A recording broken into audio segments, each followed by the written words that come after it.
Boas tardes, amigos e amigas da Cultura e da Biblioteca Municipal de Verín. Benvidos. Hoxe comezamos un novo ciclo de conferencias.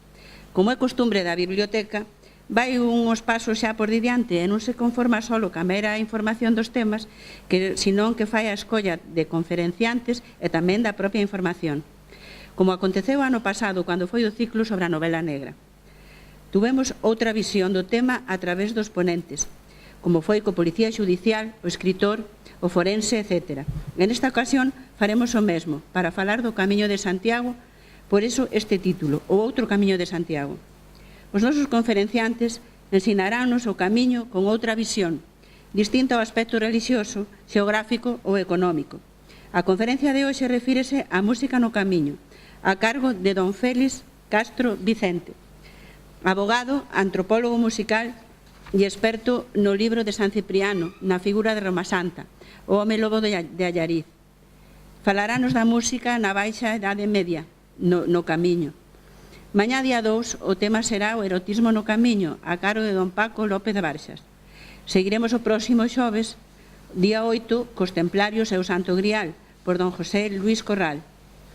E o venres, día 9, e xa para rematar, a conferencia que damos título a este ciclo, o outro Camiño de Santiago, por Toti Martínez de Lecea.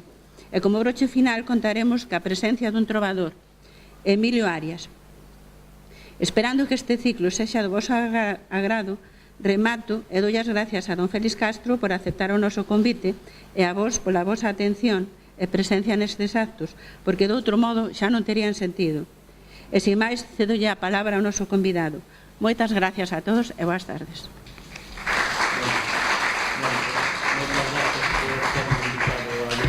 este ciclo de conferencias, anda que a verdad que cando me invitaron casi me meteron un compromiso, porque, eu toco sobre todo música así tradicional, digamos, sobre todo, que é o que teño máis investigado, e sin embargo, a faceta esta da música no Camiño de Santiago se me facía bastante, cando menos, nebulosa, digamos, un pouco, e sobre todo contando dende a baixa idade media, que claro, son tantos centos de anos que como para resumir en media hora, 40 minutos.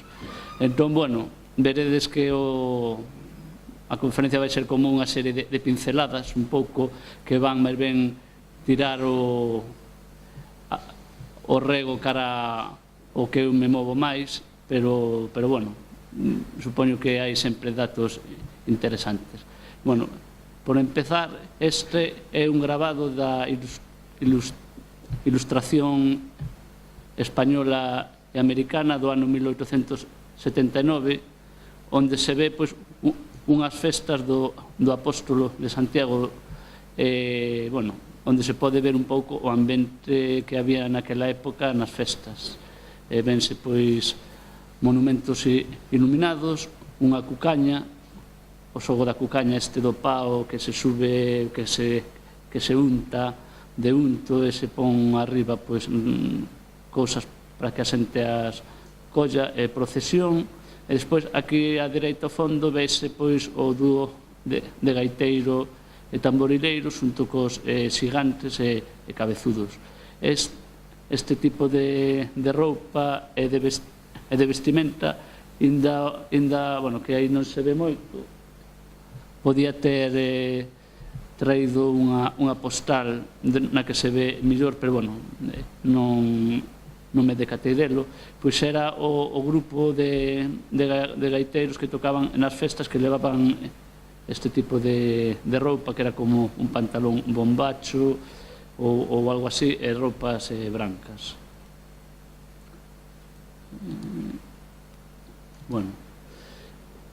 Empezo dicindo que, claro, que falar da música no Camiño de Santiago é como porlle portas, balados ao campo, non?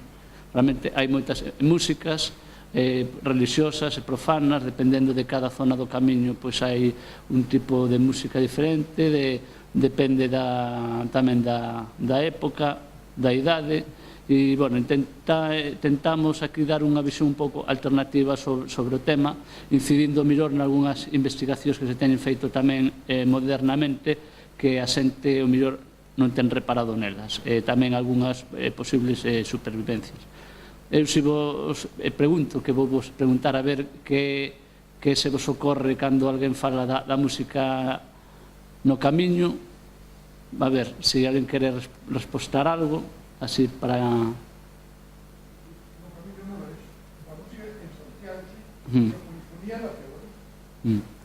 Pero bueno, é unha cousa un pouco así difusa que non se sabe moi ben. A min, pois claro, lembrame, pois... Pero bueno, claro, eu xa teño de formación profesional, pois o tema das zanfonas, o mellor, pois, grupos de coros. Aquí non me vou meter na música religiosa, que non é o meu, pero bueno, vou ir relatando un pouco, en principio, unha pequena introducción.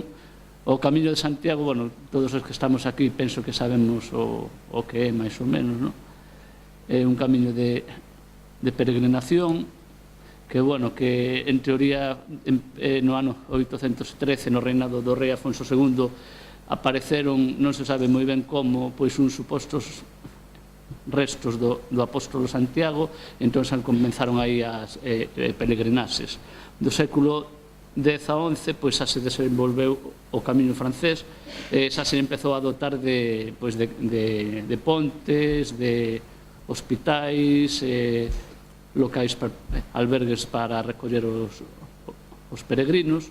En aquela época, que claro, que a nos ahora isto todo sabemos un pouco esmorecido, viña xente dende Holanda, dende Francia, dende Alemanha, dende o Reino Unido, dende Irlanda. Houve realmente un grande movimento de personas. Cando empezou a cousa a baixar foi no século XVI, por culpa da reforma de Lutero, porque aí xa todos o que eran santos e todo eso chimpáronos, entón a xente deixou de peregrinar. E tamén parece ser que houve aí unha baixada importante cando desapareceron os restos do apóstolo no ano 1589, a finais do século XVI, que foi, polo visto, porque un bispo correuse escondelos porque estaba o pirata Francis Drake a piques de atacar Santiago. Pero non se sabe moi ben como foi o tema, que desapareceu hasta que apareceron no ano 1879, o sea que botou pois casi hai 300 anos desaparecido, claro. Un lugar de peregrinaxe sin reliquias, pois como que é pouco atractivo, non? Bueno, este mapa é o sacado tal cual da Wikipedia, que é un recurso moi recurrido hoxe en día.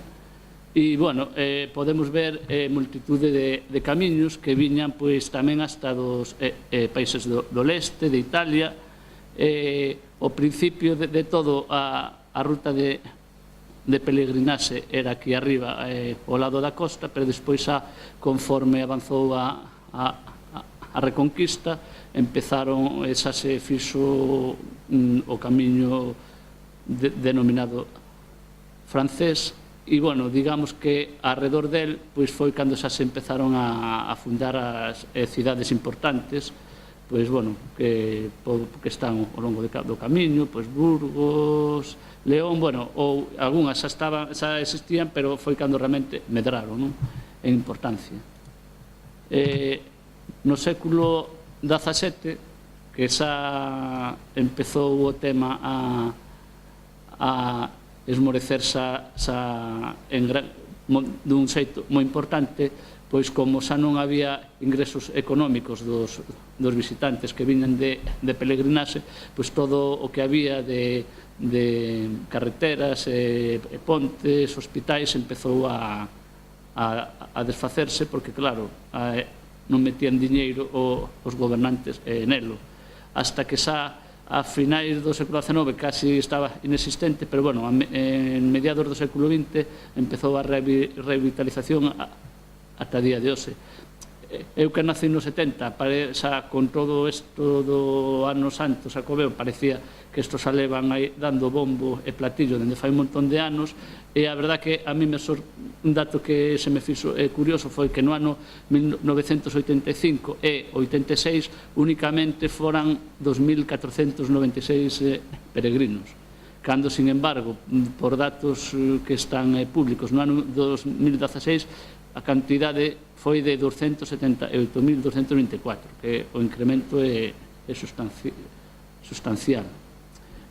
Un dato importante que foi que no ano 1972 o Camiño de Santiago xa foi declarado primeiro itinerario cultural europeo, e logo no ano 1993 declarou a UNESCO Camiño francés Patrimonio da Humanidade. Por que digo isto? Porque Galicia, na miña opinión, sempre está aí no imaginario como unha zona remota, perdida, illada, en néboas, onde todos son meigas, bruxas e Santa Compaña. Sin embargo, pois nos séculos XI, XII, XIII, XIV, pois era unha zona cultural europea de intercambio e de potencia económica e de todo, seguro que de primeira magnitude, que despois foi esmorecendo, pois seguramente tamén por motivos políticos, basicamente, que se foron daqui os centros políticos de decisión, etc. E, bueno, a importancia da Vixencia do Camiño, bueno, é fundamental a figura do bispo Selmírez, e que se convertera no ano 1122 en sé metropolitana, o sea, estaba o mesmo nivel e categoría que Roma, só eran as únicas dúas cidades que tiñan esa categoría.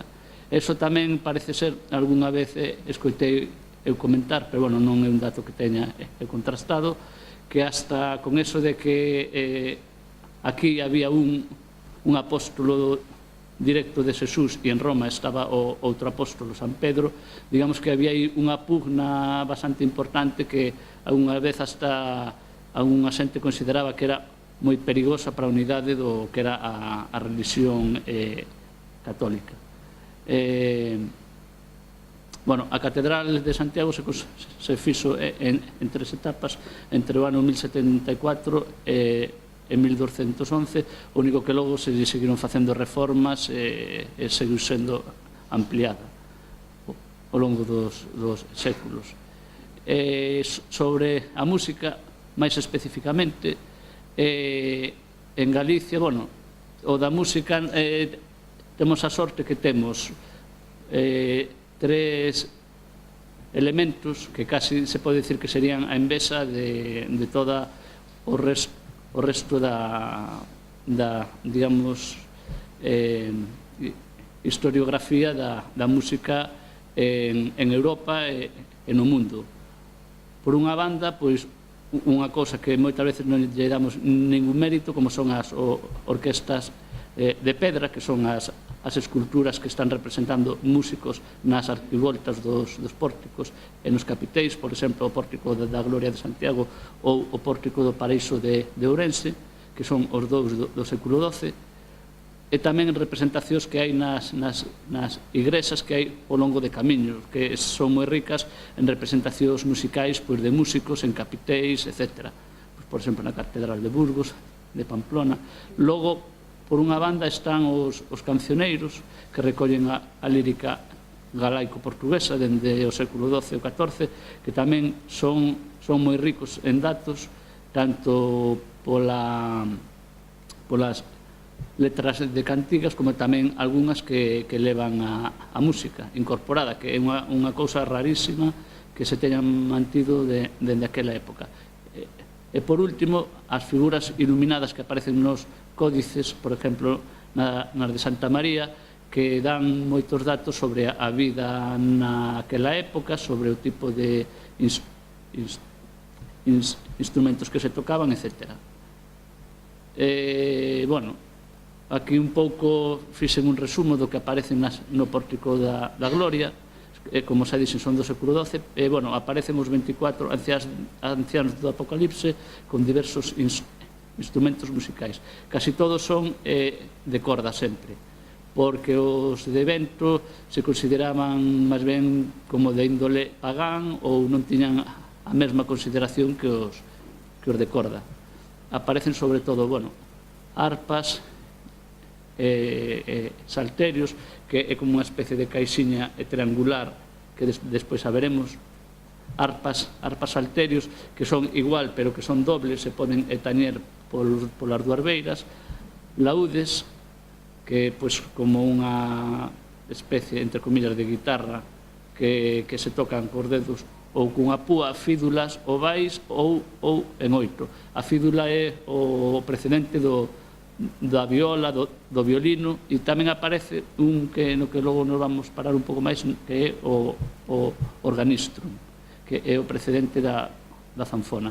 Isto puxen aí a fonte porque saquei dunha páxina web de Alberto Solana que se chama Tradición Jacobea wordpress.com, que ten moitos datos bastante interesantes sobre todo o que é o camiño de Santiago.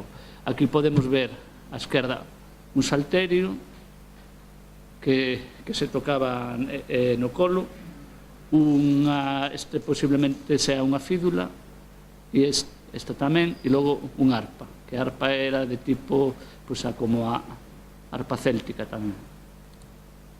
Aquí vemos o que é o organistrum. A súa aparición foi máis ou menos entre o século X e existiu hasta o século XV, e as características que tiñan era que había que tocalo dúas persoas. E cordófono, o sea, o son se produce unha corda frotada, o daqui ten unha manivela que fai rodar, valga a redundancia, a roda que frota na cordase, e o daqui o que fai é tirar dunhas especies de pasadores que levan unhas especies de púas que pulsan na corda, e entón é o que dá a nota. Parece ser, pero claro, isto todo son hipóteses, que o organistrum se utilizaba sobre todo para tema de música e coral, dar notas, etc. Pola dinámica da maneira de facelo, que era con tiradores, eso era imposible que tocara música rápida, digamos, veloz, era máis ben música lenta. Aquí vemos o do Pórtico do Paraíso de Ourense, que, o Pórtico do Paraíso o que ten de bo é que conservou a policromía. E despois, no Pórtico do Paraíso aparecen tamén unhas frautas que se tocan cunha maosoa, que dan quintas, poden dar 10 notas según o volume de aire que se lle dea. Aquí vemos algúns músicos máis do Pórtico da Gloria, e, sempre se di, e é certo, que o Pórtico da Gloria está feito cun detalle máximo a nivel da confección dos distintos instrumentos. E iso fixo posible a súa recuperación, aínda que, hai detalles que esos son casi imposibles de saber, como, por exemplo, tipos de afinación, etc. E técnica de tocar. Aquí se ven outra vez o Pórtico do Paraíso, de Ourense. E, logo, no segundo apartado do que falábamos dos cancioneiros da lírica galaico-portuguesa, pois os principais da lírica galaico-portuguesa son o Cancioneiro da Xuda, e logo as copias que se realizaron en Italia no século XVI, que son o que está hoxe en día na Biblioteca Nacional de Lisboa e o da Biblioteca Vaticana.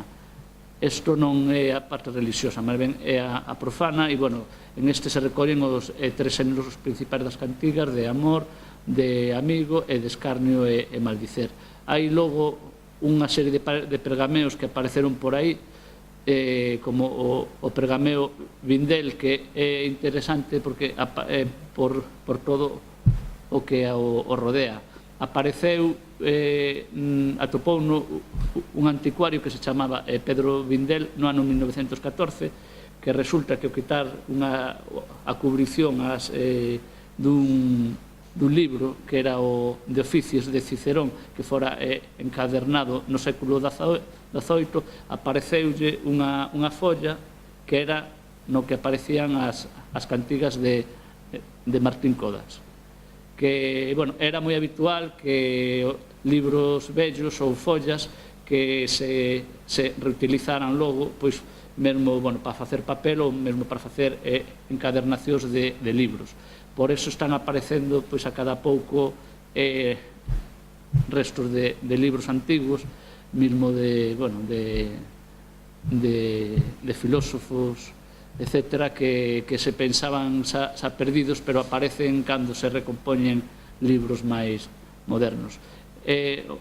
O libro este, bueno, a folla esta vendeuna a un musicólogo que tamén era bueno, Rafael Mitjana, que era parte, traballaba nas embaixadas, entón ao final marchou a vivir a Suecia, depositou ali o pergameo este, e o que ocorreu foi que logo, cando el morreu, pois ese pergameo foi vendido, anduvo cambiando de maos, marchou para Londres e finalmente acabou ali na Pierpont Morgan Library de Nova York. Este pergameo non era dun libro enteiro, senón que era unha copia de cantigas que se pasaban, pois, un sograr a outro. Logo, bueno, finalmente, o pergameo Sarrer, este precisamente, por exemplo, apareceu no 1990, que en di fai 2 días, e ten 7 cantigas de amor compostas polo rei don Dionisio I de Portugal. Esta é unha imaxe do pergameo Vindel, o famoso, que se ve, pois, como está o seu estado. Hai partes que lle faltan, pero, bueno, están as 7 cantigas de amigo, e a característica peculiar é o de que ten a notación musical, que o problema que se atopa ca notación musical naquela época é que non había unha medición do tempo como hai hoxendía, que é un compás, entón se sabe a medida do tempo das melodías. E entón aquí moitas veces, pois, a xente recurre a hipóteses, a intentar tocar algo semellante ao que debía ser. Tamén hai que ter en conta que tamén os sistemas de afinación dende aquela época a día de hoxe cambiaron bastante o tipo de escalas, entón é difícil a veces saber o grado de fidelidade co que se están facendo estas cousas. Logo, o terceiro punto do que comentaba eu eran as miniaturas das cantigas, que, por exemplo, nas cantigas de Santa María, pois aparece a letra e logo aparecen as miniaturas que, bueno, refírense a episodios dos textos que se estaban relatando, ou tamén aparecen músicos ali debuxados. Bueno, as cantigas de Santa María son un total de 427 composicións. Considérase que foron en gran medida feitas por o rei Alfonso X, e recollen, bueno, compilacións de milagres marianos, pero moitos baseados en lendas e tradicións populares, e tamén cantigas autobiográficas do propio rei. Se conservan en 4 códices, pero, bueno, eu, como vos estou comentando, a nos o que máis nos interesa é o aspecto iconográfico, porque aparece unha inmensa variedade e diversidade de instrumentos musicais. Aquí, o primeiro, podemos ver o que se chamaba unha sinfonía, que era como se é máis ou menos unha evolución do organistrum, semellante á zanfona nosa actual, pero realmente a forma é rectangular, o sea que tampouco é exactamente como a zanfona. Vemos aquí pois como unhas especies de casi como se foran de aulos ou así como de tubiños melódicos que se meten a vez ao mesmo tempo, que sería o precedente da gaita, que vensa ese tipo de formas a ven da antigua Grecia. Logo tamén en Cerdeña ainda se conserva a tradición de tocalos así, pero bueno, é moi difícil de tocar porque tes, por un lado, a melodía e o bordón, e tes que estar facendo todo o tempo respiración circular para manter o son.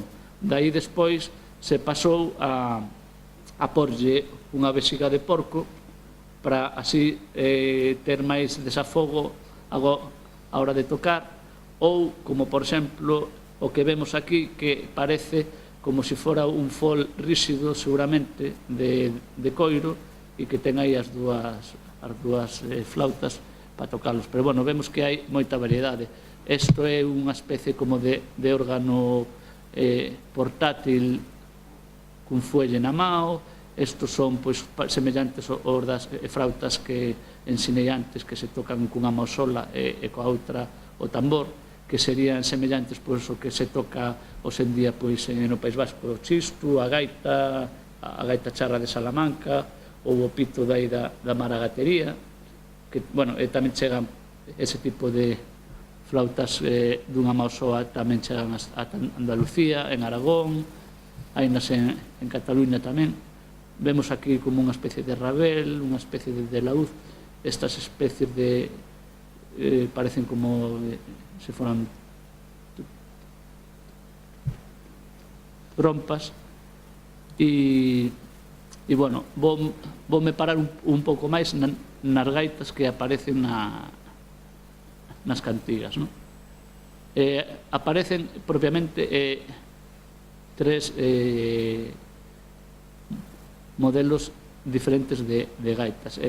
Ao principio a gaita non tiña o que se lle chama o ronco, o bordón, que é o que dá a nota esta pedal continua.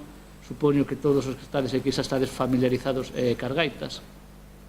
Nos, unha gaita sin un bordón que estea todo o tempo o metendo a nota pedal non o concebimos. Sin embargo, hai gaitas en moitas zonas do mundo que non teñen esa nota pedal.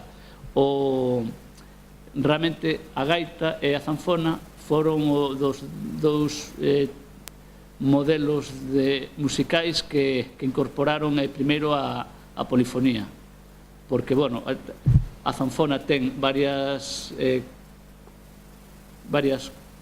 cordas que o darlle a roda sonan libremente, entón fai un baixo pedal continuo, e o principio da gaita é exactamente o mesmo, unha nota aí que está aí permanente, e sobre esa nota que se mantén se toca a melodía. Pois aquí vemos un modelo de gaita. Isto das cantigas do século, creo que era 12 ou 13, e que non ten ronco. O curioso é que, por exemplo, Pablo Carpintero, o músico gaiteiro, investigador de Santiago de Compostela, cando